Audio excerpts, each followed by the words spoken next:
Bon dia i benvinguts a aquesta sessió de masterclass del CIDAI.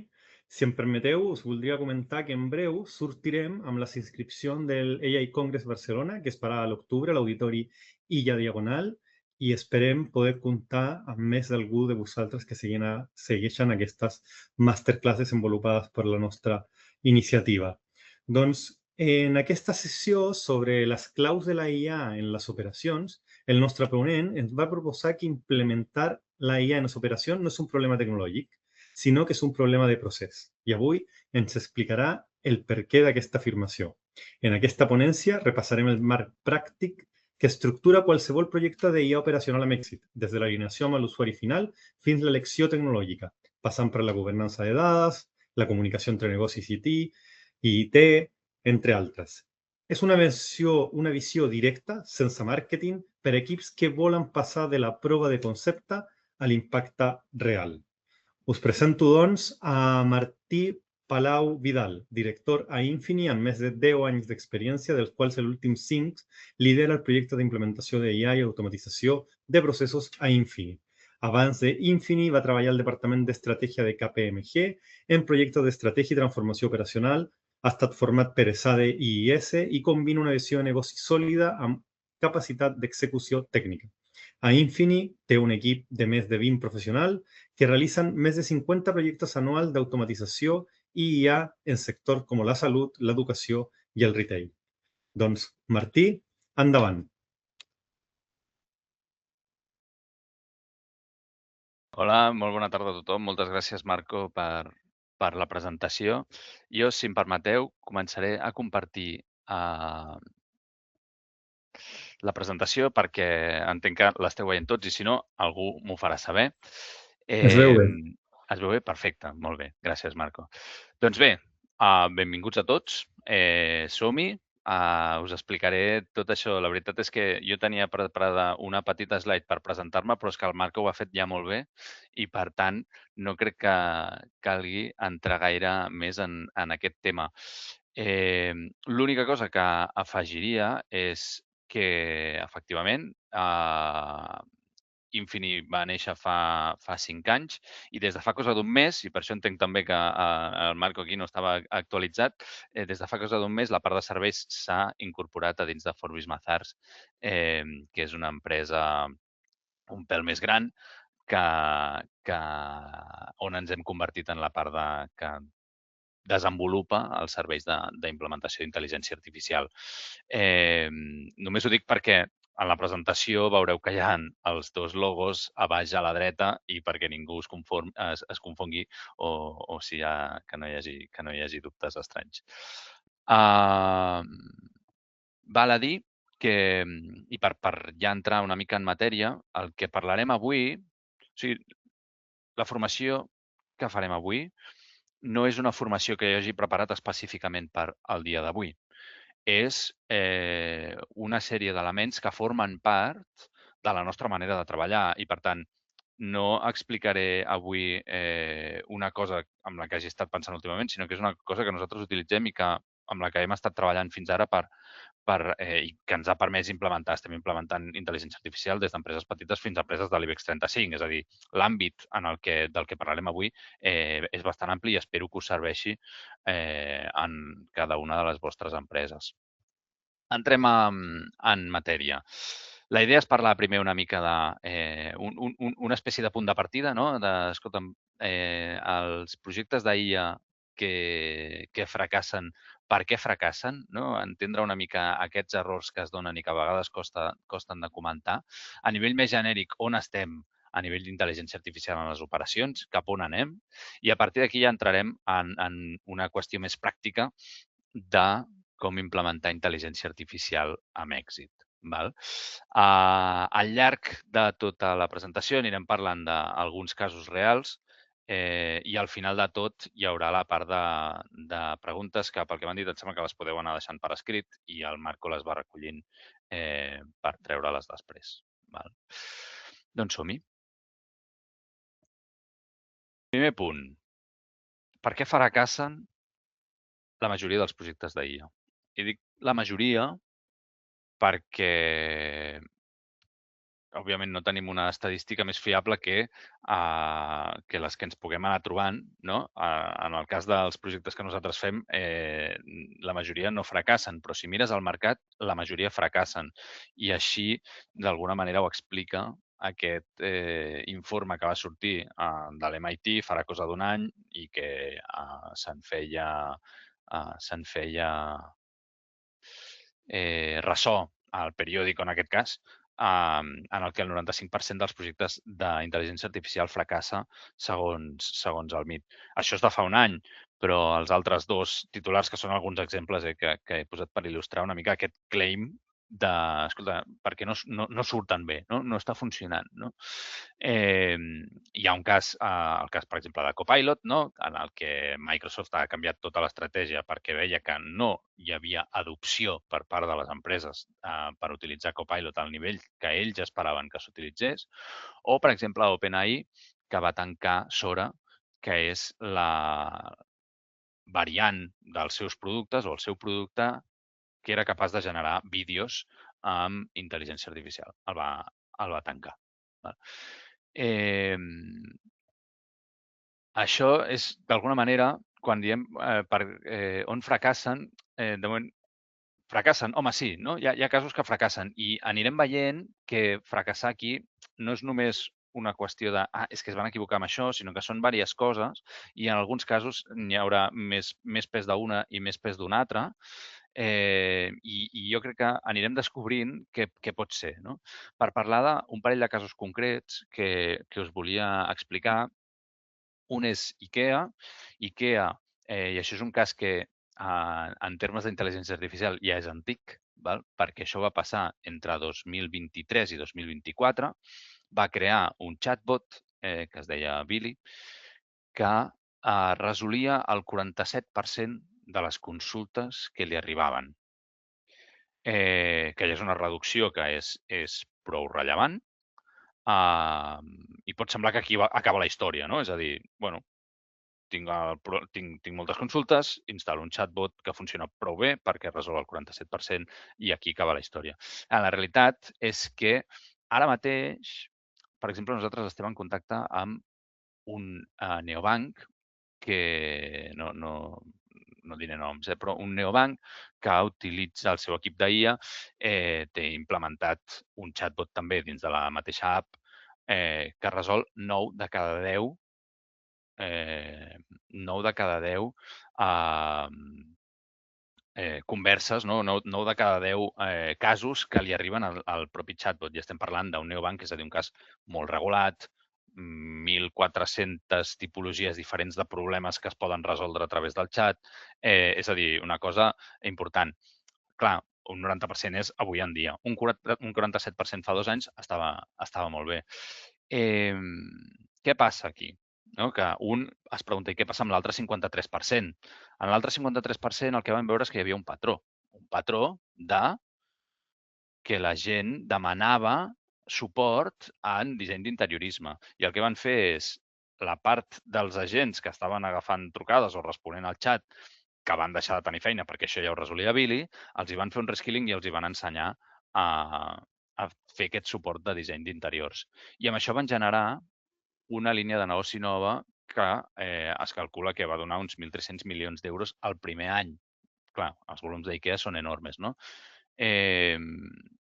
Aquí per què em serveix això? Per dir-vos que aquí hi ha dos moments en el que es va definir un problema. No? Hi ha el moment en el que es va definir el problema de, ostres, tenim molta gent que ens escriu pel xat i això ens ocupa molts recursos, i un altre problema que és hi ha una part del que hauria de resoldre el xat que no resol i es resolen de maneres diferents. En un cas es va resoldre clarament en tecnologia, en una altra cosa no es va resoldre en tecnologia. No? Avui una de les coses que anirem parlant és la definició del problema, val? Com definim bé el problema i també com escollim la solució adequada. Un altre cas és Klarna. Klarna, alguns potser ho coneixeu, d'altres potser no. És una empresa que dona microcrèdits en el moment de la compra.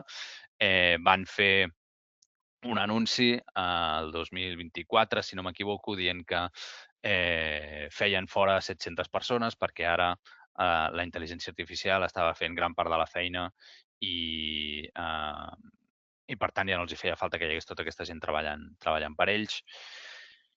I això va ser una història que va ser prou mediàtica fins que el 2025 surt el CEO de Klarna i admet que això no està anant tan bé, que tornen a contractar gent i que havien comès un error al confiar excessivament en aquesta solució d'intel·ligència artificial.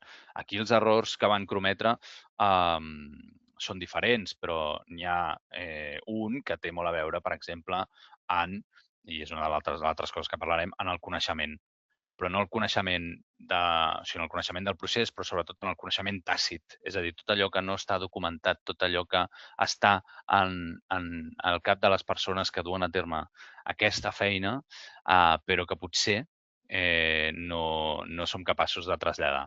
Val? Volia parlar d'aquest parell d'exemples que em serveixen també per entrar a parlar d'aquest segon punt, que és on estem i on anem. Val? Això no sé si ho heu vist abans, suposo que sí. Això és el cicle d'expectatives que publica Gartner ho publica per diferents tecnologies i també ho està publicant ara per intel·ligència artificial. L'últim és aquest, el de 2025, i el va publicar al juny de 2025. Per tant, és exactament fa un any i esperaríem que ara aviat publiqués el de 2026. Això, per explicar una mica el gràfic abans d'entrar en el detall, és una valoració qualitativa que fa Gartner de en quin moment estan les tecnologies respecte a les expectatives que té el mercat envers aquestes tecnologies. Perquè bàsicament ja es va identificar que hi ha un patró. Apareix una tecnologia nova i aquesta tecnologia nova genera unes expectatives i la gent diu, ostres, amb això es podrien fer moltes coses. I a mesura que es va descobrint més sobre aquesta tecnologia, diuen, cada vegada sembla que se'n podrien fer més.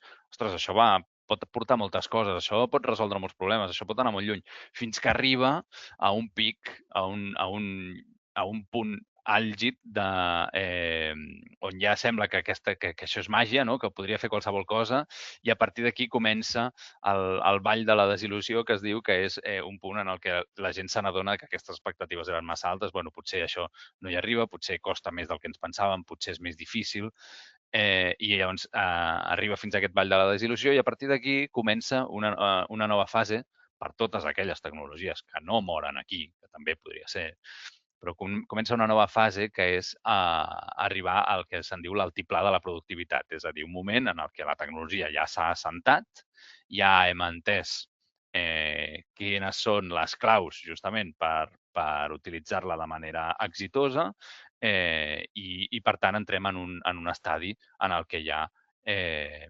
utilitzem de manera més normal aquesta tecnologia. No? Però, doncs, escolta, l'ordinador a través del qual m'esteu mirant segurament és una tecnologia que està en l'altiplà de la productivitat. No? Ja ha arribat a aquest punt. En canvi, la intel·ligència artificial i les diferents variants d'intel·ligència artificial, com aquí ens explica Gartner, doncs estan repartides per diferents punts bastant més previs d'aquest cicle. No? Anem a veure com estàvem fa un any. No? Aquest gràfic ens deixa veure com estàvem fa un any. I en el cas de la intel·ligència artificial tot va tan ràpid que un any és molt temps. Per tant, anem a veure com estem. No? Fa un any, Gartner ja ens deia que la IA generativa ja estava baixant per la cara, per aquesta primera cara del vall de la vall de la desil·lusió. És a dir, el mercat ja havia començat a assumir que la intel·ligència artificial generativa no podia aportar tant com ens pensàvem o com en algun moment ens vam pensar que podia aportar.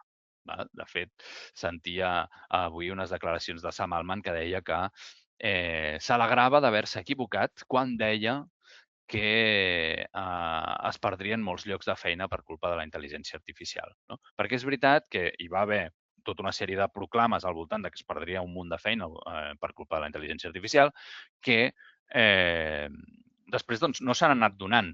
Que no vol dir que no es donin més endavant o que no es donin d'una manera concreta o en alguns casos específics, però no s'han anat donant en la velocitat o en la magnitud que es preveien. No? I un altre cas que m'interessa aquí explicar o mencionar és el tema dels agents d'intel·ligència artificial, que fa un any estaven al pic. O sigui, aquest discurs sobre la IA ens traurà la feina ja no es deia la IA fa un any, sinó que es deia els agents. No? Perquè podràs tenir un agent que t'ho farà tot, ja no faran falta persones, perquè la gent és capaç d'interactuar i és capaç de fer tota una sèrie de coses. Ja estaven en aquest pic. No? Així és com estàvem fa un any. Què ha passat durant aquest últim any? Bàsicament, durant aquest últim any podríem dir que han passat més o menys 3 coses. Val?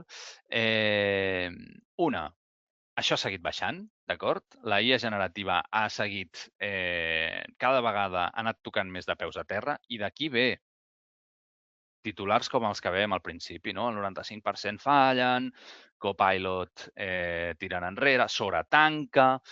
Sora és purament intel·ligència artificial generativa, és a dir, és generació de vídeos. Per tant, això ha seguit baixant. Jo, ara segurament els de Gartner trauran el nou demà i m'ho canviaran tot, però segurament jo a la intel·ligència artificial generativa la començaria a situar ja al punt més baix d'aquesta vall i potser fins i tot començant a pujar cap aquí. I aquesta vall de desil·lusió l'estan començant a patir els agents d'intel·ligència artificial. D'acord? Els agents que es deia faran de tot, qualsevol cosa, qualsevol tasca és petita per un agent perquè té totes les eines del món al seu abast,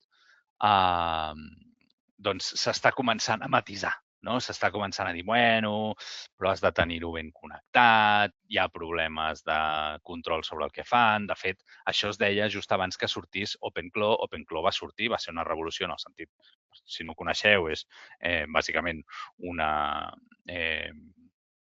un framework en el que actua un agent dins d'un ordinador i li dones com llibertat total perquè faci coses i feia coses molt boges, però després també es va començar a veure que això no era capaç realment de substituir una persona, no? Però està en aquesta fase. El tema dels agents està en aquesta fase. I després que s'ha començat a veure tot el tema de les dades.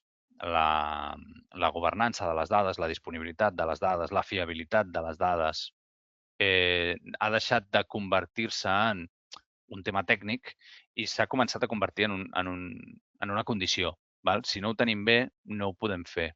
I això també ha fet que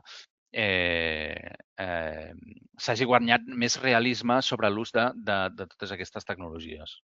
Val? I, per tant, aquesta és una mica, jo crec que el que ha passat en l'últim any. Què és el que jo crec que passarà a futur? Val? El cap on anem? Hem passat d'aquesta fase més d'eufòria a una fase més d'execució i, per tant, això ens està portant cap a aquesta fase d'execució que és menys mediàtica, d'acord? Si algú avui esperava que fes una presentació on traiéssim un conill d'un barret d'intel·ligència artificial, doncs això no passarà, com sí que passava fa 2 anys, no? Les presentacions d'intel·ligència artificial de fa 2 anys eren algú dient, mira, he fet aquesta foto només escrivint. Això avui ja no ho fem. Avui estem parlant de com aconseguim que aquesta tecnologia funcioni. No? Però és menys mediàtic perquè és menys espectacular, però és on hi ha el valor, on és les passes que estem fent cap a aquest altiplà de la productivitat. Val? Per això ens va bé aquest gràfic per explicar una mica quin és el procés que van seguint aquestes tecnologies. Per tant, i per començar-ho a lligar ja amb la resta amb el que anirem a parlar durant la resta d'aquesta presentació. On està la clau per intentar fer que la implementació d'intel·ligència artificial tingui èxit? Doncs no és una qüestió tecnològica, val? No és una qüestió, de fet, el Marc ho deia a l'inici, no és una qüestió tecnològica, és perquè no s'està fent l'enfocament estratègic adequat. Val? I l'enfocament estratègic adequat té diferents parts, que ara les anirem veient, i una d'elles, efectivament, té un procés. Podríem dir que té un procés per fer una implementació adequada. Segueixo. Deixeu-me que faci un glop d'aigua i anem a veure...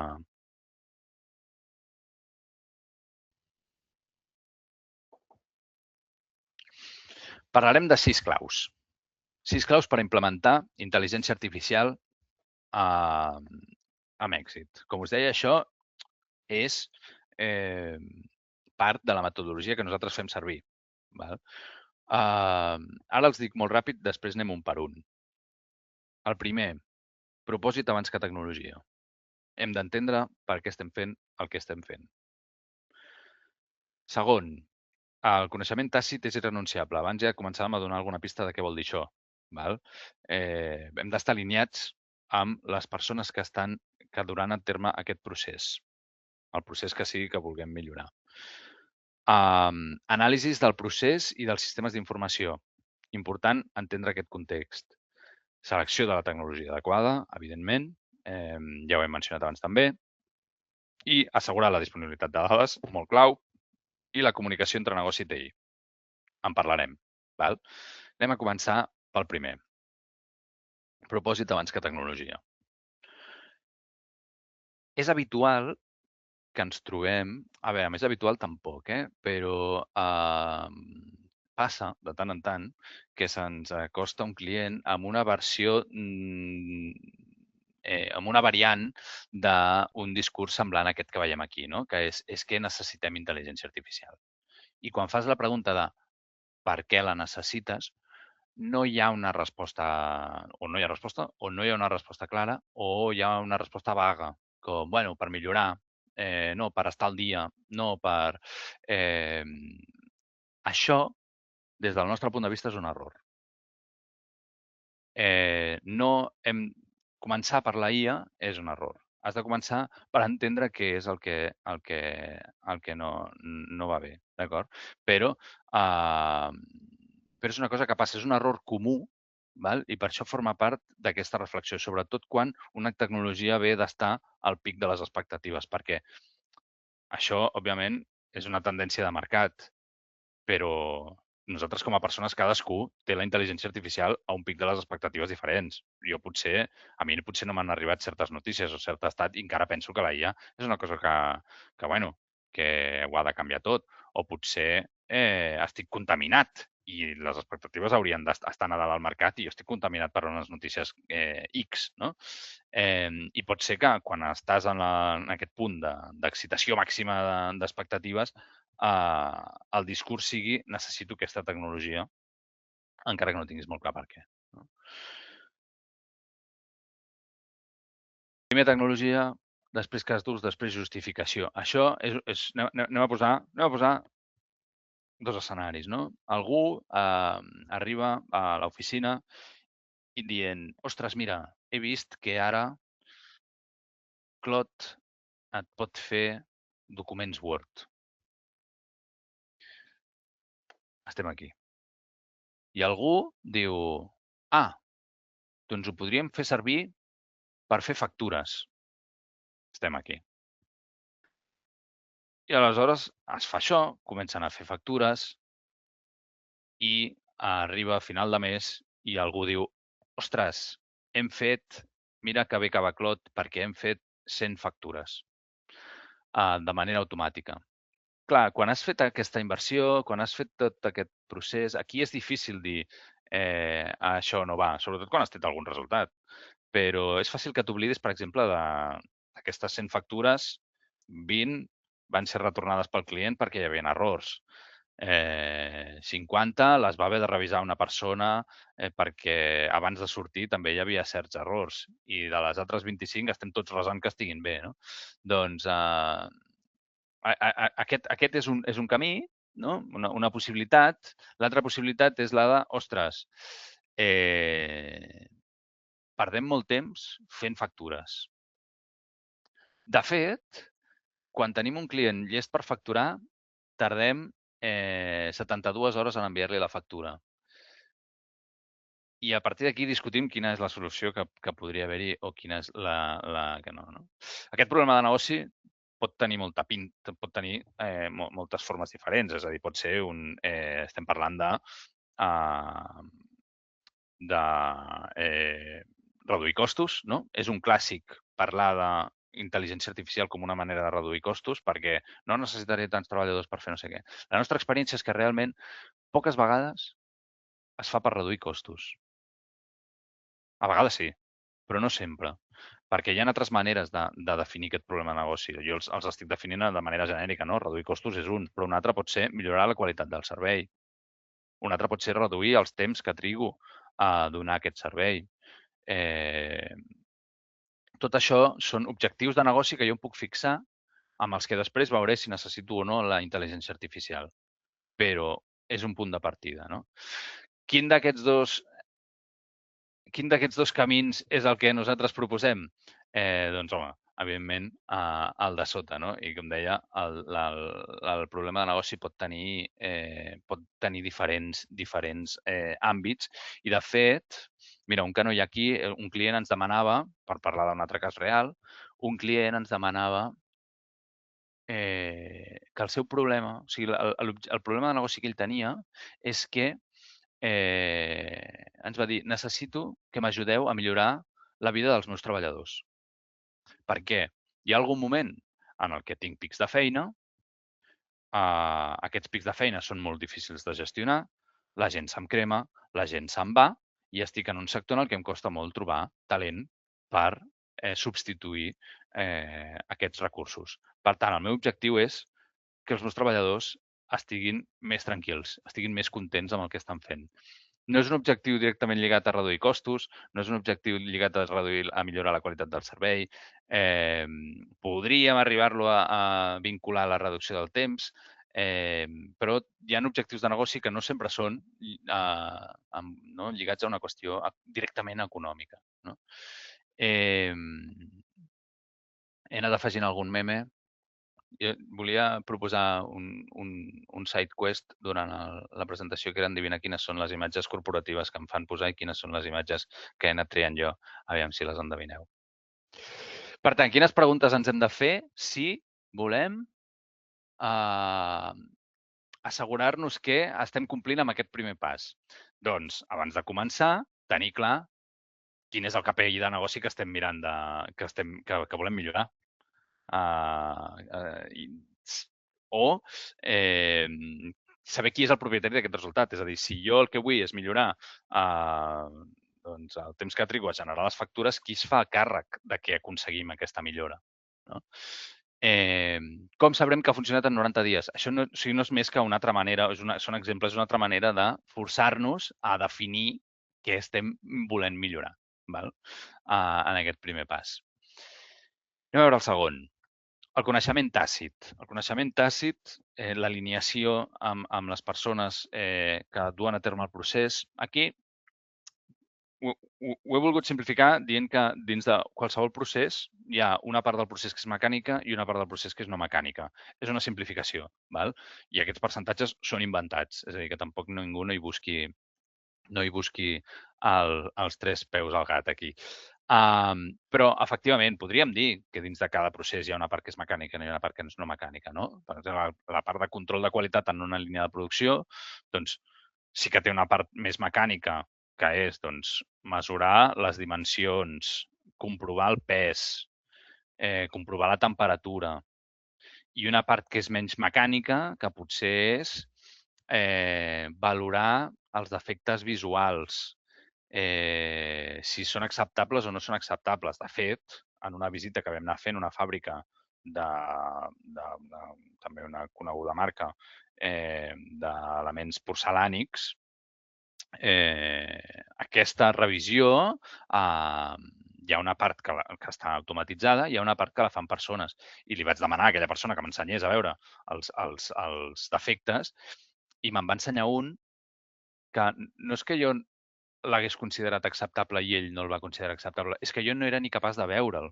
És a dir, aquest és el coneixement tàcit, no? Aquesta capacitat de veure certes coses o de dir hi ha una tendència incipient que em fa pensar que hem de parar la línia de producció. Home, és important tenir aquest coneixement, no? O és un coneixement que, si més no, no podem ignorar si volem automatitzar el 100% del procés. Jo crec que aquí estem d'acord. Gestió d'incidències també té una part que té el procés mecànic, que és doncs, obrir el tiquet, registrar les dades, assignar el codi. Aquí fins i tot podríem afegir registrar la pregunta del client i fins i tot podríem afegir donar la resposta al client. És a dir, si les preguntes i les respostes estan suficientment clares i definides, donar una resposta a una pregunta que te la fan 50 cops al dia és un procés mecànic. No? Però també hi ha un procés que no és mecànic. Doncs interpretar quin to té el client, detectar si és una urgència real o només t'estan dient que tenen pressa però no és veritat. Bueno, hi ha certs elements. Clar, la bona notícia de la intel·ligència artificial és que quan volem automatitzar un procés que té una part d'aquest coneixement que és tàcit, la bona notícia és que la IA ens ho permet. La IA ens permet incorporar elements que ens permetin interpretar el to del client, o si la urgència és només declarada o també hi ha elements que ens fan pensar que és certa, o si s'ha d'escalar, o si estem parlant d'una excepció que no està tipificada. La IA ens ho permet, però hem de tenir aquest coneixement. Hem de saber que això existeix. Perquè si no sabem que això existeix, si aquest coneixement no el tenim, aleshores ens trobarem com el que li va passar a Klarna, no?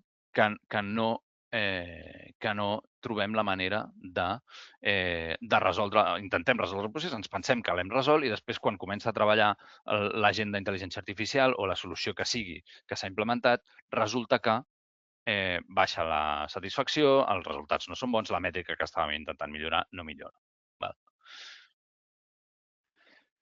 Quines són les preguntes que ens ajuden a saber que aquesta part l'estem fent bé? Doncs hem observat el procés real, hem entrat a veure què passa abans d'això, què passa després, què passa en els casos estranys, que és la segona pregunta, no? Quantes excepcions estem gestionant? Quin percentatge de la feina requereix una interpretació? Aquesta interpretació, el coneixement que ens permet fer aquesta interpretació, on està? El tenim documentat? No? Que és la quarta pregunta, si està tot documentat. La persona que haurà de trobar-se amb aquesta solució el dia que l'hagi de fer servir ha donat la seva opinió sobre aquesta solució? Ha donat el seu vistiplau? Perquè hi ha projectes, i això no és només d'intel·ligència artificial, també passa amb projectes de tecnologia en general, que doncs, es decideix que es tira endavant, es fa una inversió important, 6 mesos de desenvolupament, i el dia que es posa davant de la persona que ha d'utilitzar aquella eina per controlar el procés productiu, aquella persona et diu, però si això no és el que jo necessito. Clar, això és una cosa que s'ha d'evitar. Això és un projecte que fracassaria dins de la definició que donàvem abans. No? Per tant, això és una cosa que s'ha d'evitar. Anem a veure el tercer punt, anàlisis del procés i dels sistemes d'informació. Aquí també us parlaré d'alguns casos reals.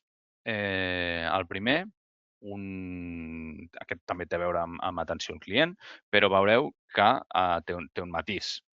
Atenció al client té un procés relativament fàcil, no? Estàndard. Aquí, òbviament, està tot simplificat, no? Però existeix una incidència i existeix una resolució. Val? Aquí, en fer l'anàlisi del procés, clar, analitzar el procés vol dir entendre com flueix la informació, d'on ve, a on va, qui la gestiona, per què, en quins casos sí, en quins casos no. En aquesta anàlisi, el que vam veure era que el 60% de les incidències, 60 i pico, provenien d'un error en l'etiquetatge del producte d'aquest client. En el moment en el que es resol l'error d'etiquetatge, el 60% de les interaccions d'aquesta oficina d'atenció al client desapareixen. Aleshores, clar, és important entendre-ho, això, perquè això és una frase de, de l'Elon Musk, que sé que no tothom li desperta les mateixes simpaties, però ell, una de les coses que diu és no hi ha... O sigui, diu que és molt estúpid mirar d'automatitzar un procés que, de fet, no hauria d'existir. I això és un exemple, no? És a dir, analitzar el procés ens serveix per intentar detectar, perquè ens ajuda després a detectar solucions millors, solucions més adequades, solucions més òptimes. Si ens fixem en només, i té a veure amb el tema de posar la tecnologia abans, no? De dir, si ens fixem només, no, aquí hem de posar IA, perquè tenim unes incidències que s'han de resoldre i les resoldrem amb intel·ligència artificial. Si no fem l'esforç d'entendre aquest procés, ens podem trobar en situacions així. Val? Un altre cas, en aquest cas és sector educació. Sector educació ha d'interactuar amb, sobretot quan és reglada, ha d'interactuar amb organismes públics. Aquests organismes públics et demanen, sobretot, que els enviïs informació. Val? I, a més, els organismes públics, doncs, no sempre... no era un organisme públic ni de Catalunya, en aquest cas, sí que era de la resta d'Espanya, ho dic per no ferir sensibilitats, però no era... no donava gaires facilitats tècniques per enviar aquesta informació, que diguem. Val? Fins al punt de que la solució va ser fer un RPA que pujava aquesta informació manualment, o sigui, de manera automàtica, però interaccionant amb l'espai que aquest organisme públic havia habilitat per anar pujant informació. Part d'aquesta interacció implicava pujar dades de la direcció dels alumnes. Val? La direcció dels alumnes passava que en aquest organisme van començar a demanar les dades de manera estandarditzada. És a dir, que no em servia que em diguessis Avinguda Riera de les Cassoles, sinó que m'havies de dir tipus de via AV, que per dir avinguda, i després el nom de la via Riera de les Cassoles. En canvi, com aquesta informació m'estava arribant, els estava arribant, era la informació tal com l'escrivia l'alumne en un camp lliure. I, per tant, a vegades et posava avinguda, a vegades et posava AV punto, a vegades et posava avenida, a vegades et posava el que fos. No? Clar, un RPA treballa de manera molt estàndard. Molt estàndard vull dir molt rígida. Si tu li dius agafa el que et diguin allà i ho poses aquí, això no era capaç de fer-ho quan en un lloc m'han dit avenida i a l'altre representa que he de posar AV punto. De manera que, efectivament, no? Doncs ja tenim un problema, hem descrit el problema, anem a veure com el resolem. Analitzant el procés, dius, home, el primer que et surt del cor és dir, home, doncs, si us plau, demanem als alumnes que ens donin la informació estandarditzada també, perquè així, quan arribi al final del procés, aquestes dades estan bé. I, efectivament, aquesta és la solució que nosaltres vam proposar. D'acord?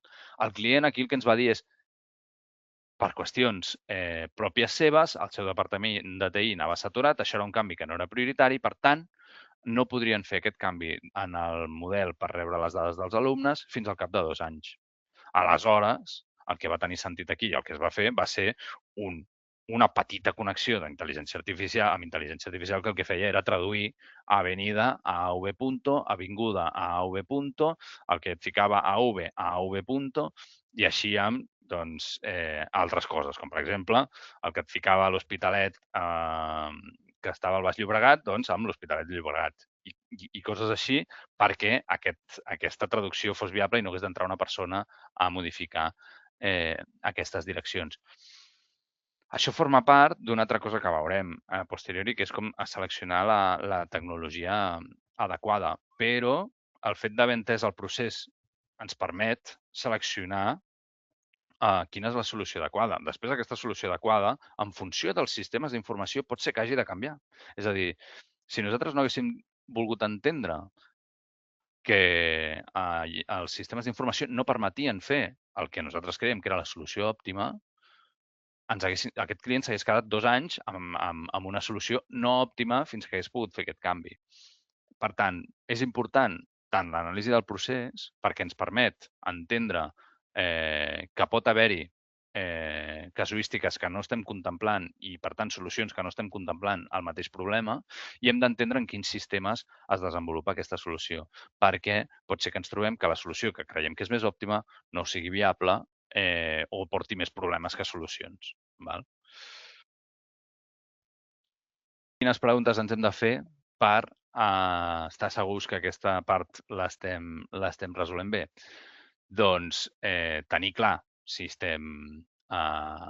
si tenim la causa del problema ben identificada, hem descartat solucions més simples, hem mirat altres solucions que potser podrien estar resolent això i si les descartem, tenir clar per què les estem descartant, no? I hem validat que els sistemes amb els que ha d'interactuar aquesta solució ho permeten, perquè això també és una cosa que ens sol passar, val? Sobretot amb certes eines que són més antigues i que potser no estan apificades i la interacció amb les quals és més complicada, que ens trobem que interactuar amb les dades que es gestionen a certs sistemes no és fàcil i, per tant, s'ha de pensar en solucions alternatives. Val? Següent. A veure. Aquí està. Seleccionar la tecnologia adequada. Evidentment, no? Parlàvem al primer punt de propòsit abans que tecnologia, perquè sí, primer hem d'entendre què volem fer abans de començar a parlar de tecnologia. Però un cop tenim clar què és el que volem fer, què és el que volem resoldre. Tenim clar quin és el coneixement complet que ha de formar part d'aquesta solució. Tenim clar el procés i els sistemes d'informació amb els que interactuem. Aleshores, sí que hi ha un moment en el que, evidentment, hem de començar a parlar de tecnologia i hem de dir intel·ligència, sí? Intel·ligència artificial, sí o no? O hem de parlar d'una altra cosa? O què és el que resoldrà millor les necessitats que nosaltres tenim? No? Abans dèiem que hi ha aquest procés que no ens convencia, no? De començar per la tecnologia, veure en quin cas d'ús encaixa i a partir d'aquí justificar-la. Clar, és molt difícil que escollim la solució adequada si ho fem així, perquè no tenim clar encara què és el que volem resoldre. No? En canvi, quan tenim el problema clar, sabem clar què és el que volem resoldre i en quina mesura, aleshores sí que podem començar a trobar i a discutir per què és millor una cosa que l'altra. No? I aquesta solució pot tenir moltes formes, no? Pot ser intel·ligència artificial, pot ser una solució no tecnològica, com per exemple arreglar les etiquetes, no? Pot ser un RPA cada vegada menys. L'RPA també s'està transformant i en podem parlar, s'està transformant en el sentit que la interacció amb les interfícies físiques està canviant. Pot ser que s'hagi de fer un software a mida per resoldre aquesta problemàtica, o pot ser que hi hagi una solució de mercat que ja resolgui el problema que tenim. Val? Per tant, això és a tenir en compte com la selecció de la tecnologia adequada també és clau perquè acabi funcionant la implementació de la intel·ligència artificial. No? Quin tipus d'errors ens podem trobar? Errors que ens podem trobar a l'hora de seleccionar la tecnologia adequada. Un clàssic, i per això, i és un dels que porta a que després surtin titulars com fracassa la implementació d'IA, és utilitzar IA quan en realitat el que hi ha darrere d'aquesta solució és un arbre de decisió. És a dir, si passa això, que després passi això. Si passa això altre, que passi allò altre. Això, és a dir, un procés determinista, en el moment en el que li dones a una IA que funciona de manera no determinista, que funciona de manera probabilística, per la pròpia naturalesa de com funciona la intel·ligència artificial, et pot generar problemes. Et pot generar problemes perquè un procés que és determinista, tu el que vols és que sempre passi el mateix. La IA, sabeu que hi ha un element que és, hi ha un risc que és el de l'al·lucinació. No? Òbviament, això es controla, hi ha sistemes per controlar-ho i tal. Però si hi ha si tu el que necessites és un arbre de decisió que quan jo apreti aquest botó es generi aquell PDF sempre d'aquella manera, per dir alguna cosa, doncs, escolta'm, aquí no et fa falta intel·ligència artificial, no? I és un error ficar intel·ligència artificial. Un altre cas, doncs, RPA, i RPA entenem-ne, com posar solucions rígides quan realment el que et cal és una IA. Això és un altre error, perquè aleshores acabes amb solucions que són massa rígides per lo que el sistema demana. Un exemple, i això cada vegada, a mesura que els agents de trucades siguin més habituals, se'ns farà més evident a tots, però quan truques al teu proveïdor del banc, per dir alguna cosa, al teu banc, i el que t'agafa la trucada és un contestador automàtic que et diu si vol català, premi 1, si té un problema amb la targeta, premi 2, si vol... Això és un procés rígid, no? Que segurament t'acaba resolent el teu problema, però, noi, el sisè botó que apretes ja estàs pensant en a veure quin dia canvies de banc, perquè aquí és un d'aquells casos en els que això doncs, anirà canviant i ja està passant. Val? O sigui, està havent-hi una transició dels call centers cap a agents d'intel·ligència artificial que entenen el llenguatge natural per gestionar aquest camí. Un altre error habitual és utilitzar tecnologia premium quan no cal. I aquí l'error està sobretot en els costos, en el sobrecost que genera una tecnologia premium. És a dir, jo, ostres, necessito un CRM i de seguida me'n vaig a Salesforce.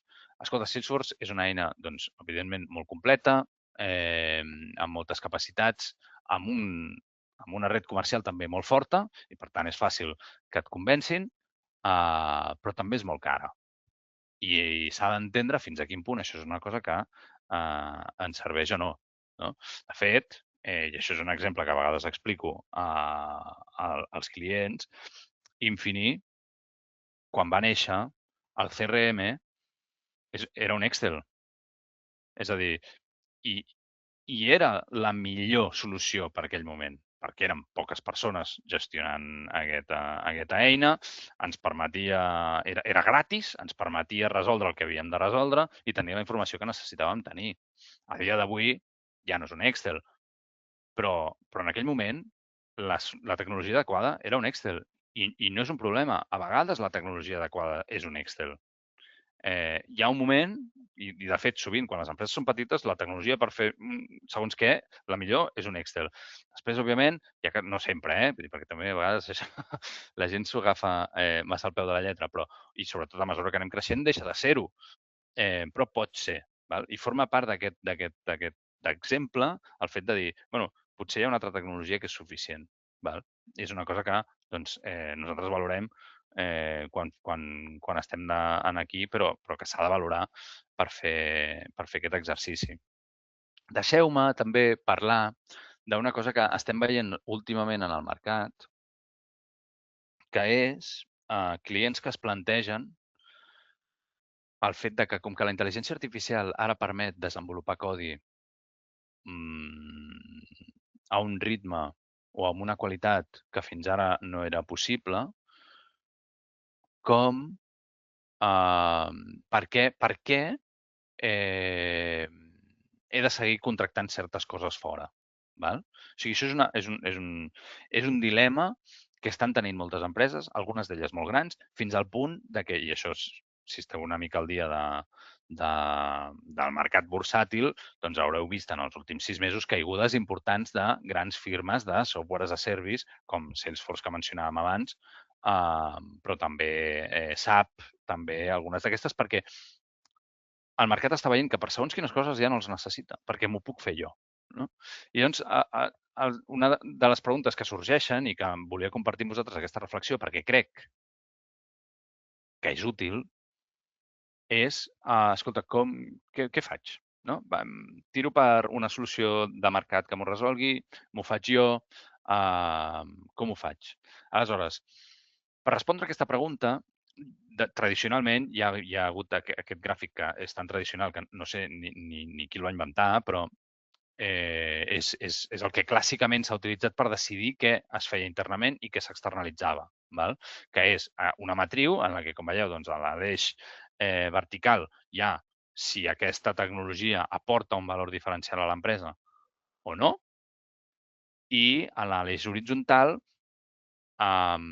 si aquesta tecnologia, si jo tinc les capacitats internes per desenvolupar aquesta tecnologia o no. En el cas de que jo no tingui aquestes capacitats, però sí que aporti un valor diferencial, aleshores externalitzo. He d'externalitzar, he de contractar a una empresa, una solució de mercat o contractar algú que em resolgui aquest problema. No? En el cas de que sí que tingui les capacitats internes i m'aporti un valor diferencial, aleshores he de desenvolupar-ho internament. Perquè és core, perquè forma part del que fa que la meva empresa tingui valor.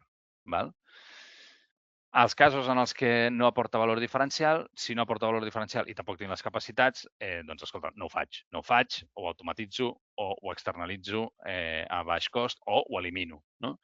I si sí que tinc les capacitats però no m'aporta un valor diferencial, aleshores estem parlant de muntar un spin-off. I ara anem a veure això, què passa quan aquesta visió tradicional de com he de prendre una decisió li fiques la IA. No? I com, clar, ara, on estan els proveïdors com nosaltres, on estem? Estem aquí. Estem a tot el que és externalitzar. No? I què passa si això li tires la IA? Clar, en el moment en el que apareix la IA, el que passa és que tota la part de les capacitats internes s'expandeix. És a dir, les empreses han guanyat una capacitat de desenvolupar tecnologia que fins ara no tenien. No? I, per tant, una part del que abans s'hagués externalitzat ha passat a ser propietat de l'àmbit del que l'empresa hauria de construir internament. No? Això a nosaltres on ens deixa? Bueno, nosaltres mantenim una mica aquest espai. Al final, ara una cosa que ens està passant, i ho dic perquè també pot ser que algú s'inspiri en això, és que hi ha empreses que el que ens diuen és fes-m'ho tu, però la propietat intel·lectual és meva, l'eina és meva. I d'aquesta manera no estic pagant doncs, mensualment un cost de llicència a SAP o a Gira o a qui sigui, perquè és CAPEX, no? I jo he fet la inversió i ja està, i aquesta eina és meva i la gestiono jo.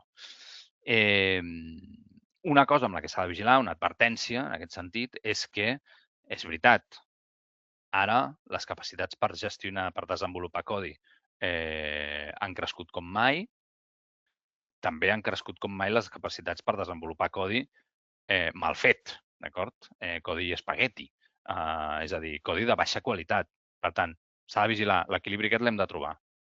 És important pensar-hi. De fet, una empresa amb la que també tenim relació que es dedica a món fintech, un tema de contractes una mica específic i de nínxol, ens deien que farà cosa d'un any van donar llicències d'intel·ligència artificial a tots els seus treballadors. El seu cost en intel·ligència artificial per generar codi ha crescut molt. La quantitat de codi que guarden en els seus repositoris de codi hi ha hagut un creixement increïble respecte a l'època en la que encara no tenien intel·ligència artificial, però les ventes són les mateixes. Aleshores, aquí hi ha una reflexió a fer.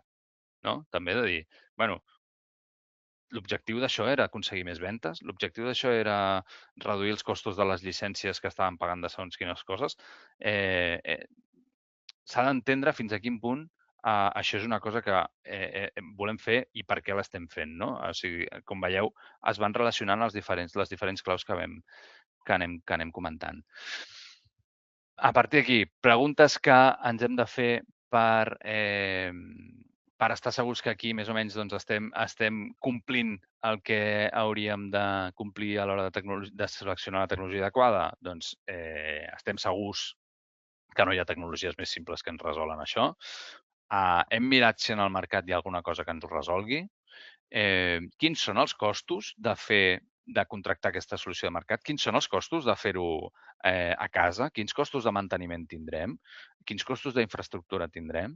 Això doncs, són preguntes importants a fer-se en el moment de prendre aquesta decisió per seleccionar quina és la tecnologia adequada. Val? Cinquè punt, assegurar la disponibilitat de les dades. Això és el gran oblidat. I com deien abans, s'ha convertit en una condició per tenir una intel·ligència artificial que sigui útil. Val? Aquí, com podeu veure en aquesta imatge corporativa, quan ajuntem intel·ligència artificial amb dades incorrectes o inaccessibles o problemàtiques, el que acabem és amb una intel·ligència artificial que no ens serveix. I aquí no estem parlant només de les dades amb les que s'entrena el model, perquè tots hem sentit, o és fàcil quan es parla d'això, delegar-ho en els casos aquests que hem sentit de és que als Estats Units van crear un model que preveia les possibilitats de cometre un robatori que tenia una persona. I després van descobrir que aquest model era incorrecte perquè carregava amb els biaixos de les dades amb les que s'havia entrenat aquest model. Sí, efectivament, això és un problema, però no estem parlant només d'això. I un altre cas real, una empresa que, per exemple, un cas, per una joieria per la que nosaltres vam treballar, tenien el problema de que se'ls acostava un client a la botiga i els deia tinc aquesta peça que vaig comprar, no sé, i se m'ha trencat la tanca, per dir alguna cosa, i no sé si me l'arregleu, si teniu peces de recanvi, si es pot fer o no. Clar, aquí podien passar diverses coses. Podien passar que la persona que rebia la botiga et digués fos una crack, porta molts anys, i et digués, doncs ja sé quina és la referència d'aquesta peça que m'estàs portant, vaig a buscar-la per poder-te dir si efectivament hi ha recanvis o no, si l'hem descatalogat, etc etc. Això era una opció, poc habitual. Una altra opció era que aquesta persona identifiqués quina era la col·lecció i a partir d'identificar la col·lecció podés anar buscant i a veure si trobava quina era la peça aquesta en concret. I una altra opció era que et digués, doncs no et puc ajudar, perquè jo no sé, aquest collaret que m'estàs portant, jo no sé ni si és nostre, no sé ni de quin any és, no sé la referència, per tant, no sé si hi ha tanques, si no hi ha tanques, no ho sé. Clar, la qualitat del servei, més per una joieria, que és un mercat que demana certa qualitat i també en el servei postventa, era un problema. I quan tens moltes botigues i moltes referències, com era aquest cas, per tant, és difícil de gestionar aquest coneixement, cada vegada es complica més. I aquí vam fer una petita solució que, amb intel·ligència artificial, resolia, feies una foto amb el mateix mòbil a la peça i et deia doncs, quines eren les 5 peces més semblants dins del catàleg. I podies comparar amb milers i milers de referències per veure si efectivament aquella peça era vostra i quina era la referència. Clar, el primer exercici que vam haver de fer era validar, estar segurs que totes les imatges, perquè això funcioni, necessites que totes les imatges de totes les referències existeixin, perquè si no existeixen, aleshores, o no les tens ben identificades, aleshores la solució no va, no serveix. Per tant, hi va haver una primera validació en la que vam confirmar que tenim suficients, no? I enteníem que part de l'error que donava el model al final era perquè simplement hi havia imatges que no les teníem. I aquí cadascú ha de ser capaç d'avaluar fins a quin punt avança o no. És a dir, ja no és només les dades amb les que s'entrena el model, ja és les dades que li dono a la intel·ligència artificial perquè doni resposta al procés. No? Un altre cas real és, i aquest és més clàssic, doncs, qui et demana de fer un chatbot i el coneixement que ha d'utilitzar el chatbot per donar resposta no està enlloc. No està categoritzat, no està documentat, no existeix. Està en el cap de les persones. Doncs el chatbot no es pot fer. Necessitem abans tenir aquesta informació, aquestes dades disponibles, accessibles, documentades, ordenades. No? És una de les parts importants. Les dades, bueno, ho he anat dient, això és una mica el resum, però hi ha, evidentment, en el moment d'entrenar, per si algú de vosaltres es troba en la situació de que ha d'entrenar un model, que és menys habitual, però si pot passar, s'ha de tenir clar, evidentment, que les dades són correctes. S'ha de vigilar, perquè unes dades incorrectes et poden generar problemes al llarg del camí, i si no tens bones dades, la IA no funcionarà bé. Val? I, per tant, quan a nosaltres ens trobem en un cas en el que les dades no són correctes, el projecte s'ha d'aturar. No podem seguir si les dades no hi són, perquè ens acabarem trobant amb una solució que no funciona. Val? I últim punt, la comunicació entre negoci i TI. Val? Això també és una cosa que és important tenir-la en compte, val? Perquè si un projecte d'intel·ligència artificial es lidera exclusivament des de TI, correm el risc de que hi hagi una adopció baixa, correm el risc de que els problemes de negoci que volíem resoldre no es resolguin, però per contra, si es lidera exclusivament des de negoci, aleshores partim el risc d'acumular deute tècnic, és a dir, comencem a... Bueno, doncs jo he fet aquesta coseta amb intel·ligència artificial. Doncs jo he fet aquesta altra. Doncs jo he fet aquella altra.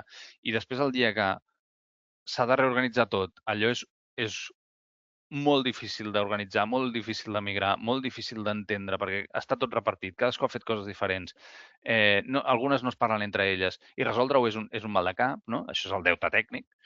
Pot ser que tinguem uns costos d'infraestructura descontrolats, perquè no hi ha un ordre, pot ser que tinguem riscos de ciberseguretat, i per tant, ni una posició extrema és bona ni l'altra tampoc.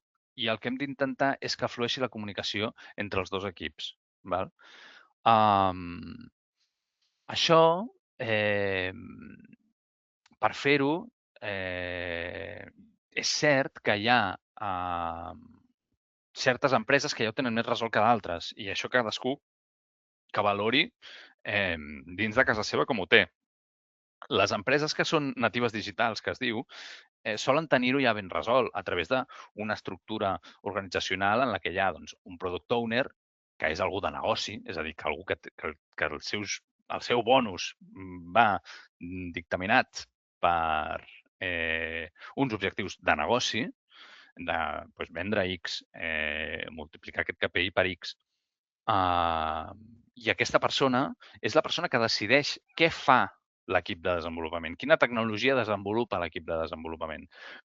Però l'equip de desenvolupament, el seu cap, és l'engineering manager, que es diu, que és la persona tècnica que els guia per dir-los això ho farem així, això ho farem així, això no ho farem, això ho farem d'aquella manera.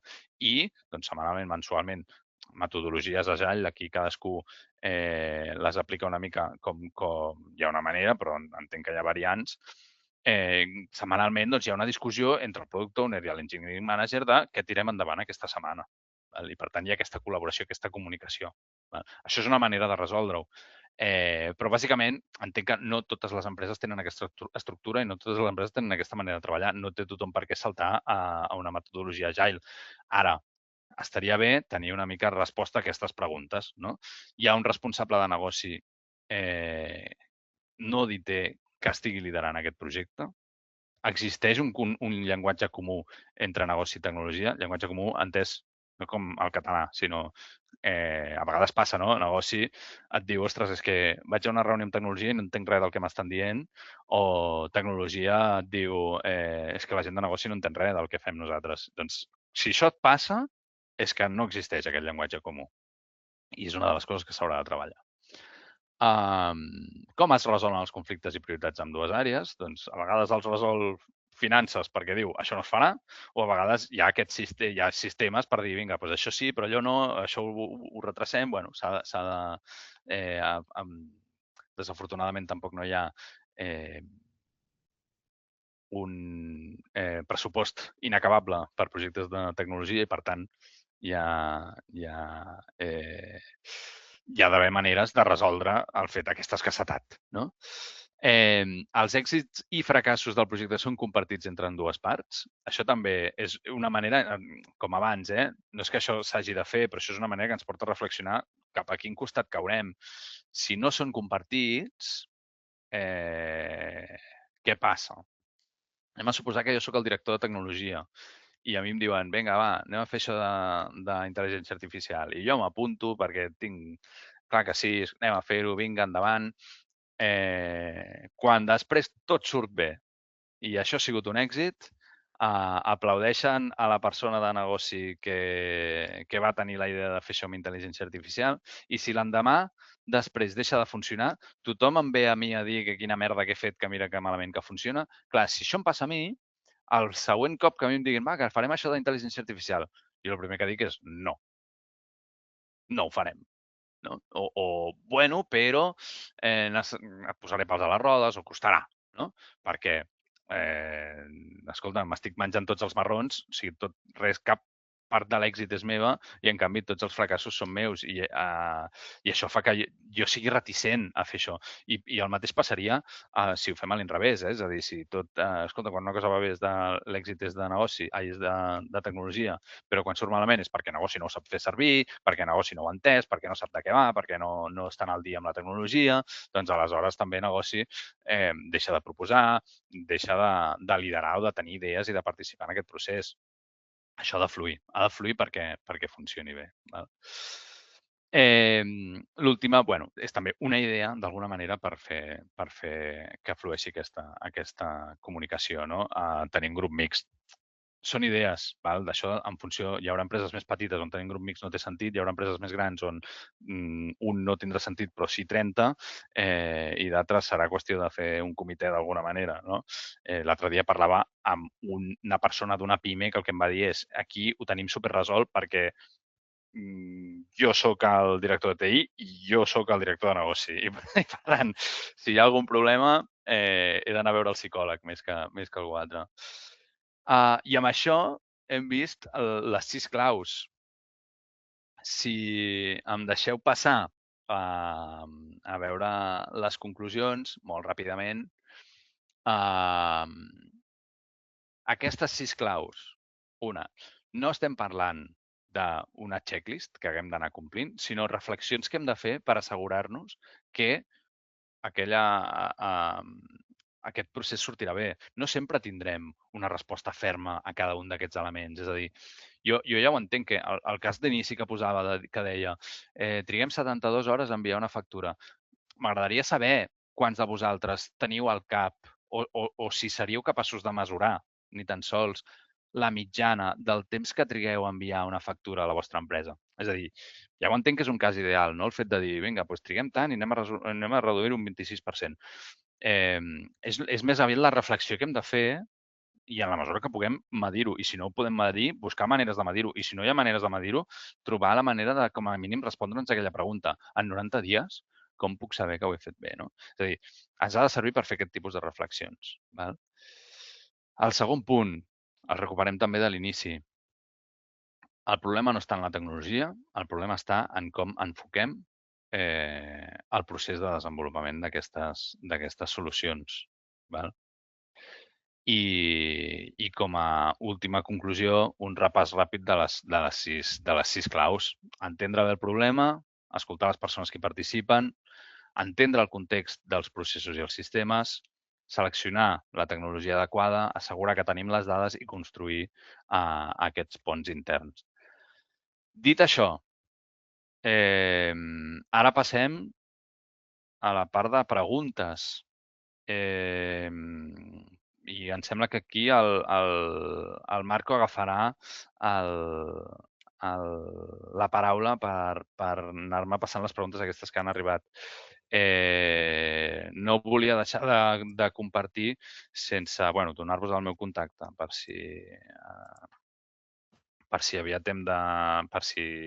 voleu fer-me preguntes fora d'aquest àmbit i donar-vos les gràcies per la vostra atenció en aquesta hora que hem estat parlant. I ara endavant amb les preguntes. Martí, moltes gràcies. Estic tenint problemes amb la càmera, doncs, bueno, no sé si la podré engegar, ho aniré intentant. A més de rebre un par de felicitacions per la sessió i també en nom de Sidai agrair-te el teu temps i aquesta explicació, sobretot també per donar exemples. Um, una pregunta que et volia fer és respecte a aquestes reflexions que comentes. Què passa quan arribem, per exemple, al punt en què efectivament no tenim les dades?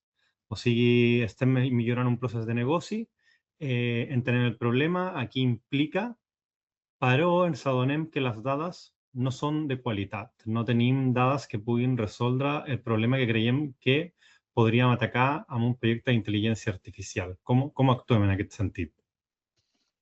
Clar, aquí és una bona pregunta. Com dèiem, les dades s'han convertit en una condició, no? Òbviament, això és com el que deia Tolstoi, de totes les famílies felices són iguals, però totes les desgraciades ho són a la seva manera. I aquí estem una mica davant del mateix cas. És a dir, hauríem d'entendre a cada cas a què ens estem enfrontant.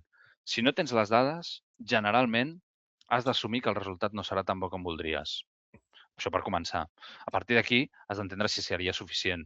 Aquestes dades no les tens, però les pots aconseguir perquè aleshores potser la solució és fer primer un procés per aconseguir aquestes dades. Ja sigui recopilant-les, ja sigui documentant-les, ja sigui comprant-les, ja és a dir, perquè segons quines dades necessitis pot ser que existeixin en el mercat. Nosaltres hem fet processos d'obtenció de dades de documents científics en els que bàsicament hi havia tot un procés previ a la utilització de la intel·ligència artificial en si que es dedicava a extreure informació de papers científics per poder elaborar una base de dades suficient que després la intel·ligència artificial utilitzava.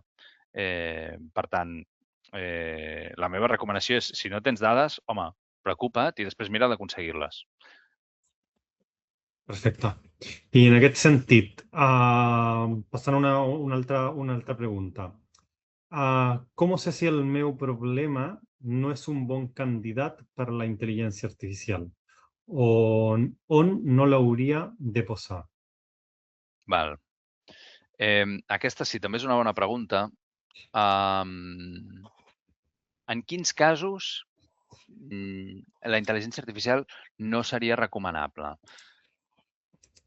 Primer de tot, tens clar el procés? És a dir, si el procés no està estabilitzat, si el procés és molt... cadascú ho fa d'una manera diferent, no hi ha una manera d'entendre el procés, aquí ja és un tema de dir, bueno, potser abans hem de veure com podem mirar de tenir clar quin és el procés, no?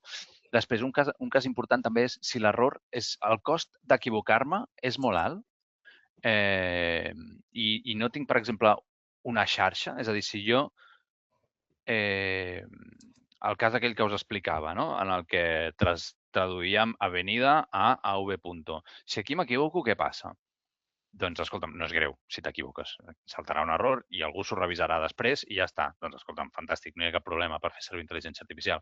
Ara, si el neobanc aquell que dèiem, en un client li diu que cap problema, que li transferirà 1 milió d'euros al seu compte, aquí el cost de l'error és gran. Home, doncs aquí el cost de l'error és gran. Per això, aquest és un dels problemes que aquest neobanc no resol amb intel·ligència artificial, sinó que segons quin té les transferències encara s'estan fent de manera validades per algú, no?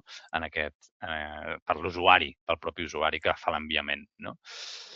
Un altre cas, el que dèiem abans, si no tens les dades, doncs tampoc és una bona solució a la intel·ligència artificial.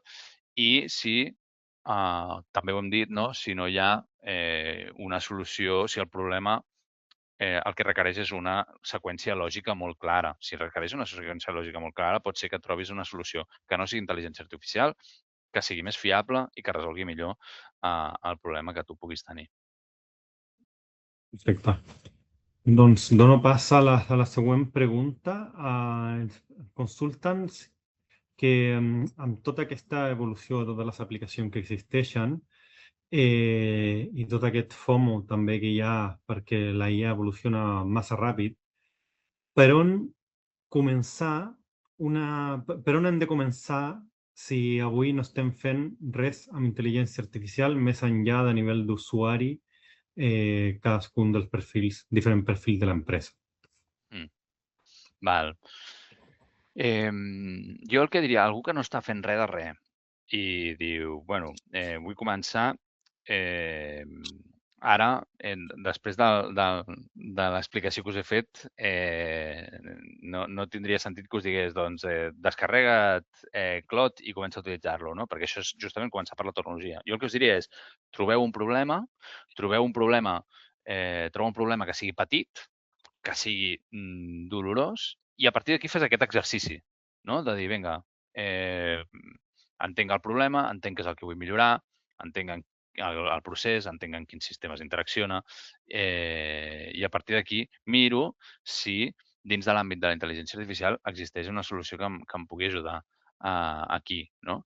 I si no, evidentment, nosaltres aquest exercici ajudem a fer-lo a clients, ho dic perquè també estem disponibles en aquest sentit. Però jo començaria per un problema petit. Si és la primera experiència, en aquest sentit, començar per algo petit i una mica dolorós. Okay. Perfecte. Bueno, més o menys ja hem arribat al temps. Perdona que no he pogut engegar la càmera, però he tingut un problema de l'aplicació i m'he quedat sense càmera. En nom del SIDAI, agrair-te el teu temps. També, bueno, que l'audiència també sàpiga que Infini, i de fet potser molt probablement també el Martí o algú del seu equip, estarà també en el nostre congrés a l'octubre, que com us esmentava a l'inici de la sessió d'avui, entenem que les properes setmanes ja sortirem a les inscripcions i esperem veure'ls a tots els que hagin assistit a aquesta sessió. I per la part també de SIDAI agrair a l'Anna Vázquez, que és de l'equip de comunicació Eurecat, que ens dona suport a desenvolupar aquest tipus d'esdeveniment, i per suposat a tu, Martí, per el teu temps, també per resoldre aquestes preguntes i per fer aquestes reflexions tan adients per integrar projectes d'intel·ligència artificial a les empreses. Doncs ho podem deixar fins aquí. Moltes gràcies, Martí. Fins a la propera. Moltes gràcies a vosaltres. Fins aviat.